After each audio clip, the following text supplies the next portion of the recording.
Hope all of you are doing well. आज हम लोग डिस्कस करेंगे लीड कोड का problem number 1007 which is minimum domino rotations for equal रो।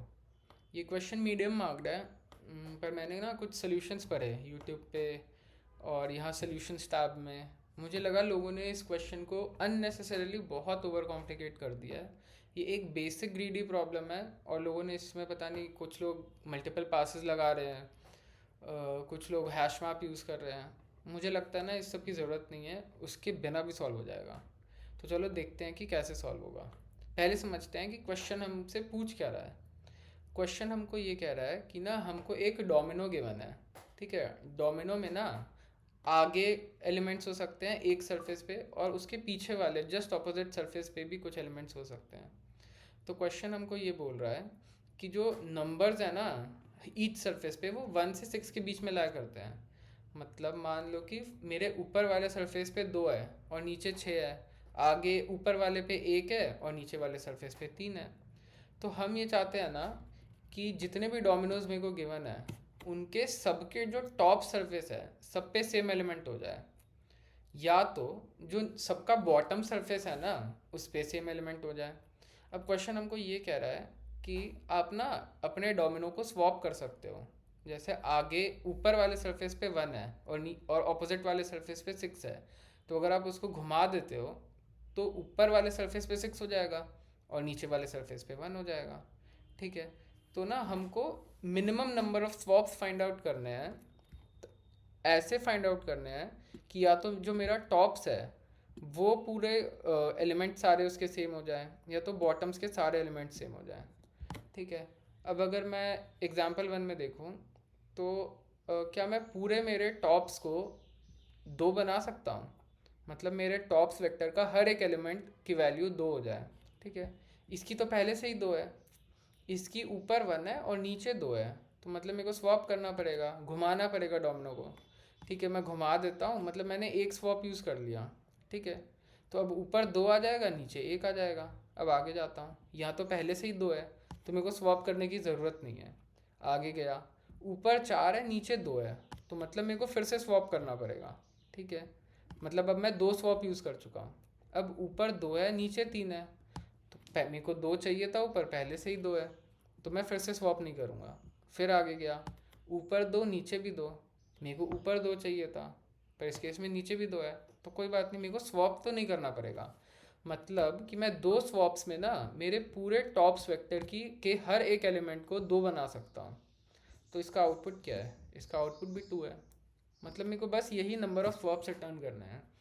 अब आपका पहला होमवर्क है, आप ये चेक करना कि क्या मैं पूरे बॉटम्स की हर एक एलिमेंट को 2 बना सकता हूँ, और उस केस में मेरे को कितने स्वैप्स करने पड़ेंगे।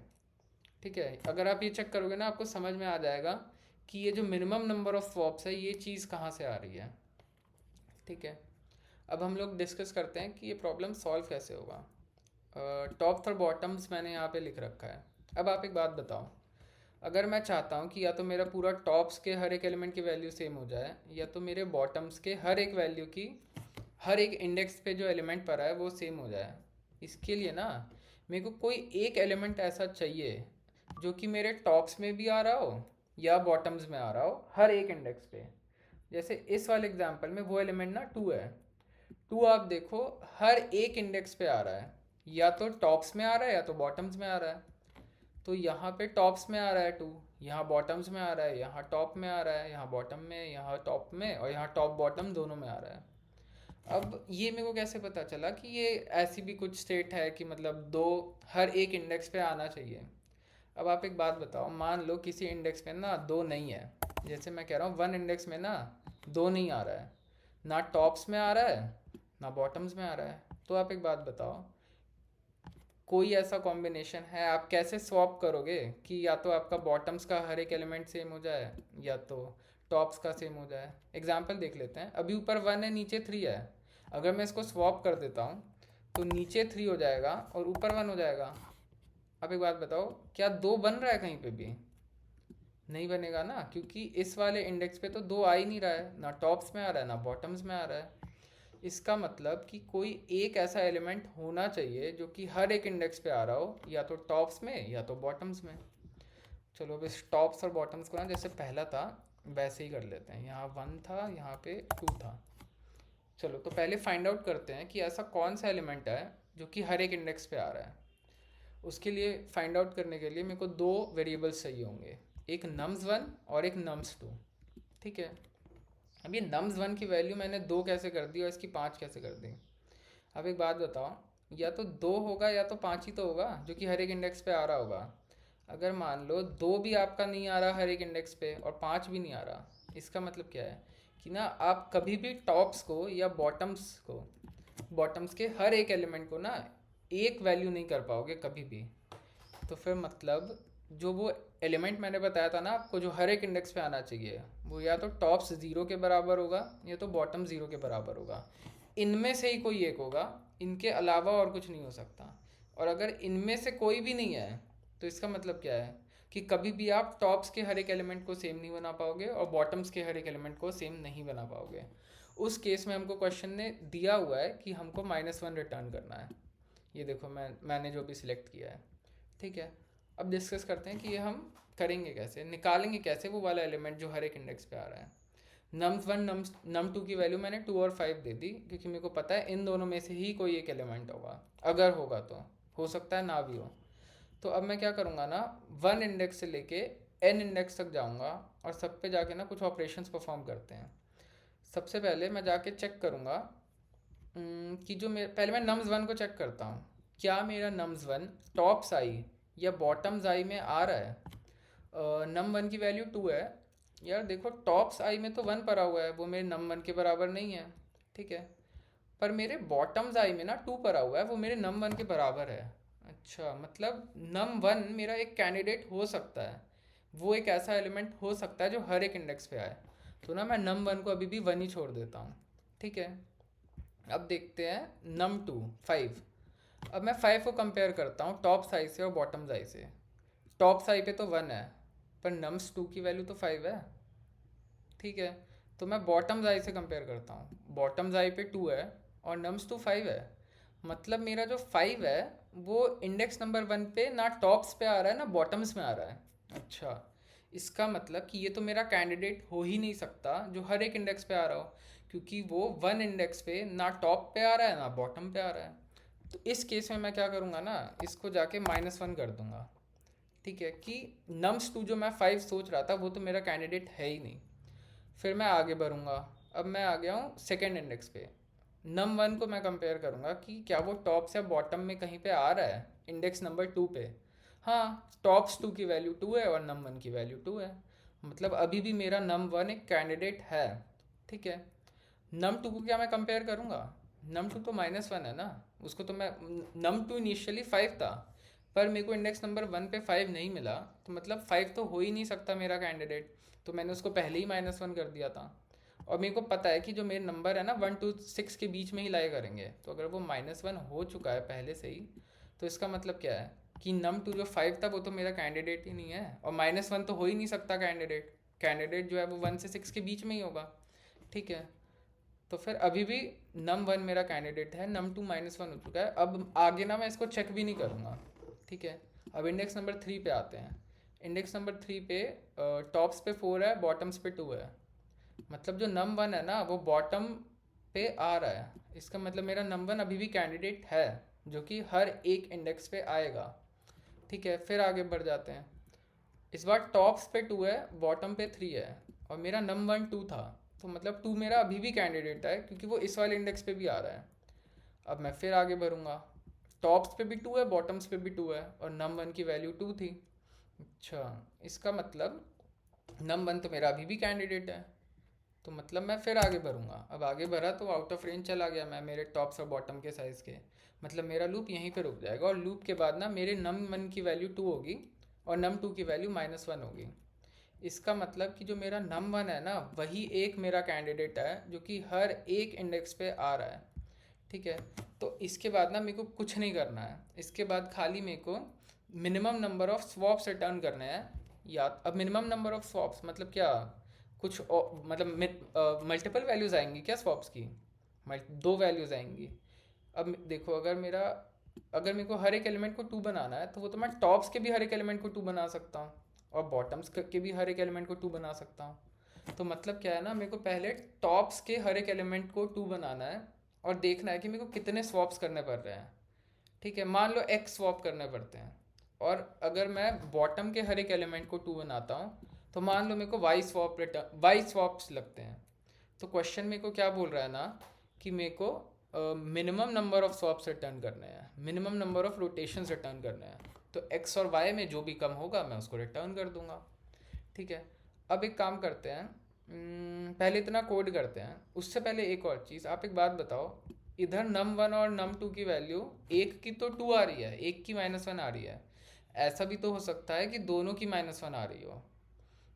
किस केस में आएगी दोनों की वैल्यू -1? देखो, अगर मान लो टॉप पे 2 पर आता है, यहाँ पे अगर 3 पर होता और मेरे num1 num2 की वैल्यू, num1 इनिशियली 3 होता, num1 5 होता, तो मैं अज्यूम कर रहा हूँ कि इन दो में से मेरा कोई एक कैंडिडेट है। पर आप एक बात बताओ, नेक्स्ट इंडेक्स पे अगर मैं 1 इंडेक्स पे जाऊँ तो ना मेरे को 3 टॉप्स पे मिल रहा है ना बॉटम्स पे मिल रहा है। तो मैंने क्या कहा था कि जब ऊपर नीचे दोनों ही ना मिले तो आप num1 को -1 कर देना। तो मेरा num1 इस केस में -1 हो जाएगा। अब मैं num2 को कंपेयर करूँगा इंडेक्स नंबर 1 के एलिमेंट से, तो num2 पे 5 पर हुआ है अभी, ये num2 पे 5 है। अब मैं इंडेक्स 1 पे जाके देख रहा हूँ कि क्या मेरा 5 ऊपर या नीचे कहीं पे है। ऊपर मेरा 1 है, नीचे 2 है, मतलब मेरा num2 इंडेक्स नंबर 1 पे आ ही नहीं रहा। तो मैं इसको भी -1 कर दूंगा। अब अगर दोनों ही -1 है तो मतलब मेरे को तो कोई कैंडिडेट एलिमेंट ही नहीं मिला। अगर मेरे को कैंडिडेट एलिमेंट मिला ही नहीं तो इसका क्या मतलब है कि मैं कभी भी मेरे टॉप्स को सेम एलिमेंट्स नहीं कर पाऊंगा इसके सारे, ना ही मैं मेरे बॉटम्स वेक्टर के हर एक एलिमेंट को सेम कर पाऊंगा। तो इस केस में मैं -1 रिटर्न कर दूंगा। ठीक है, अब एक काम करते हैं ना, कोड लिखते हैं और देखते हैं कि मैं अपना कैंडिडेट एलिमेंट कैसे निकाल रहा हूँ, और उसके बाद डिस्कस करते हैं कि ये मिनिमम नंबर ऑफ स्वॉप्स मैं कैसे निकालूंगा। ठीक है, int n equal to top sort size, num1 num2 बना लेते हैं, tops 0 int num2 equal to bottom 0। अब मैंने क्या कहा था, लूप 1 से लेके n तक चलेगा। ठीक है, अब ना मैं पहले ही चेक कर लूँगा कि मेरे num1 की वैल्यू कहीं -1 के बराबर तो नहीं है। अगर वो -1 है तो मैं तो उसको कंपेयर ही नहीं करूँगा ना टॉप से या बॉटम से। ठीक है, अभी मैं कह रहा हूँ कि वो -1 के बराबर नहीं है, तो अब मैं ना उसको टॉप से और बॉटम से कंपेयर कर रहा हूँ।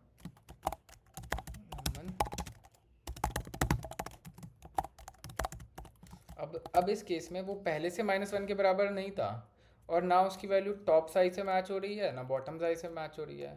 तो उस केस में मैंने कहा था num1 को आप -1 कर देना। अब सेम चीज़ मेरे को num2 के लिए भी करनी पड़ेगी। ठीक है, जल्दी से मैं चेंज कर लेता हूँ। अगर आप मैक यूज़ कर रहे हो तो ऐसे ना आप मल्टीपल कर्सर्स बना सकते हो, और ये देखो ये साथ में चलेंगे। तो आप ना ऑप्शन की दबा देना और फिर क्लिक करते जाना, ये हो जाएगा। मैंने यहाँ आई को भी कर दिया, यहाँ आई आएगा, यहाँ पे 2 आएगा और यहाँ पे 2 आएगा। ठीक है, मतलब इस लूप के बाद ना मेरे को मेरे कैंडिडेट एलिमेंट num1 और num2 मिल गए होंगे, पर हो सकता है ना भी मिले हो। नहीं किस केस में मिलेंगे, जब मेरा num1 इक्वल टू -1 हो और num2 भी इक्वल टू -1 हो।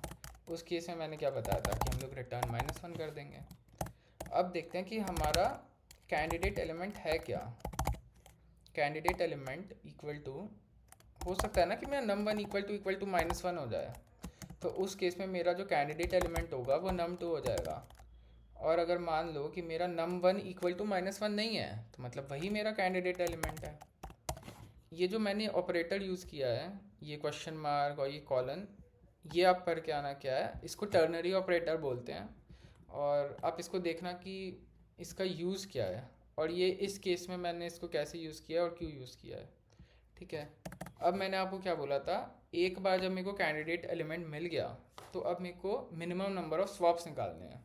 या तो मैं टॉप्स के हर एक एलिमेंट को सेम बना दूँ, या तो मैं बॉटम्स के हर एक एलिमेंट को सेम बना दूँ। तो फिर इन स्वॉप्स का ट्रैक रखने के लिए ना मैं 2 वेरिएबल बनाता हूँ, एट टॉप इक्वल टू 0 और at bottom equal to 0।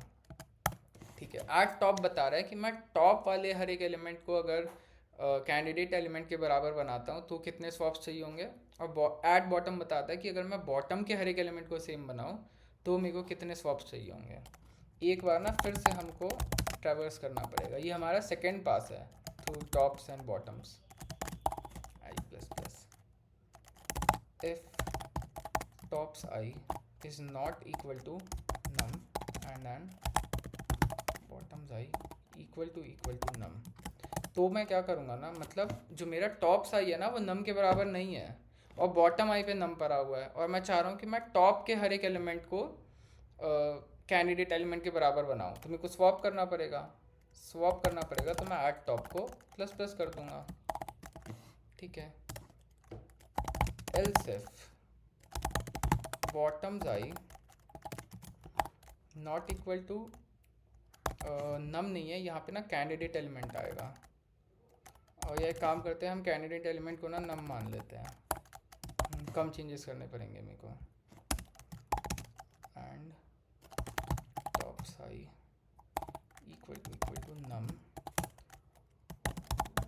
Eight bottom plus plus, ठीक है। अब मैं ये कह रहा हूँ इस वाले एल्सेफ में कि जो मेरे बॉटम आई का एलिमेंट है ना वो नम के बराबर नहीं है और टॉप आई पे नम पड़ा हुआ है, और मैं चाह रहा हूँ कि बॉटम वाले जो हर एक एलिमेंट है वो मेरे कैंडिडेट एलिमेंट के बराबर हो जाए, तो मेरे को स्वैप करना पड़ेगा। और नीचे वाले एलिमेंट्स को अगर मेरे को सेम बनाना है बॉटम को, तो उसका ट्रैक तो ऐड बॉटम वेरिएबल रख रहा था, तो मेरे को ऐड बॉटम को प्लस प्लस करना पड़ेगा। तो इस लूप से ना मेरे को स्वैप्स पता चल गया कि अगर ऊपर के एलिमेंट को सेम बनाना है तो मेरे को at top number of swaps करने पड़ेंगे, और अगर नीचे के हर एक एलिमेंट को सेम बनाना है तो at bottom number of swaps चाहिए होंगे। क्वेश्चन हमको कह रहा है कि मिनिमम रिटर्न करना है, तो फिर हम सिंपली जाके return minimum of at top और ऐट बॉटम रिटर्न कर देंगे। मेरे ख्याल से ये कोड सही है। अब एक बार ना इसको रन करके देखते हैं मेरा कोड सही चल भी रहा है कि नहीं। इन 4 टेस्ट केसेस में तो सही चल रहा है, सबमिट करके देखते हैं। सबमिट हो गया, एक्सेप्ट हो गया। इसकी ना टाइम और स्पेस कॉम्प्लेक्सिटी देखते हैं। मैं कहूँगा ना पहले आप पॉज करो और आप खुद देखो कि इसकी स्पेस और टाइम कॉम्प्लेक्सिटी क्या आ रही है। और इधर से चेक करते हैं पहले। ओ ऑफ एन आ रही है। वैसे अगर एग्जैक्ट निकालेंगे ना तो ओ ऑफ 2n आएगी, क्योंकि आप देखो मैं 2 बार टॉप्स और बॉटम्स को ट्रेवर्स कर रहा हूँ, ठीक है। मतलब लीनियर ही है वो, 2n is approximately equal to n हो जाता है। लीनियर टाइम कॉम्प्लेक्सिटी है, तो मतलब मेरा सोल्यूशन तो अच्छा है। स्पेस कॉम्प्लेक्सिटी देखते हैं। पहले आप मेरे को ये बताना कि क्या मैंने कोई वेक्टर या कोई क्यू बनाया हो, कोई प्रायोरिटी क्यू, कोई हैश मैप बनाया है मैंने जिससे मेरी स्पेस कॉम्प्लेक्सिटी इंक्रीज़ हुई हो। मेरे ख्याल से तो ओ ऑफ 1 होना चाहिए, ओ ऑफ 1 ही है, ठीक है। मतलब मैंने इस क्वेश्चन को ओ ऑफ एन में सॉल्व कर दिया। टाइम कॉम्प्लेक्सिटी और स्पेस कॉम्प्लेक्सिटी ओ ऑफ 1 है। मैंने 2 पासेस यूज़ किए, मैंने कोई हैश मैप नहीं बनाया, तो इसलिए मैं बोल रहा था कि ये क्वेश्चन इजी ही है, पर पता नहीं लोगों ने इसको क्यों ओवर कॉम्प्लिकेट कर दिया था। तो अगर आपको मेरा अप्रोच समझ में आया हो और आपको ये ट्यूटोरियल यूज़फुल लगा हो तो please give it a like, share it with your friends. और अगर कुछ समझ में नहीं आया तो आप ना कमेंट में लिखो, I will reach out to you as soon as possible. So that's it for today, have a good day.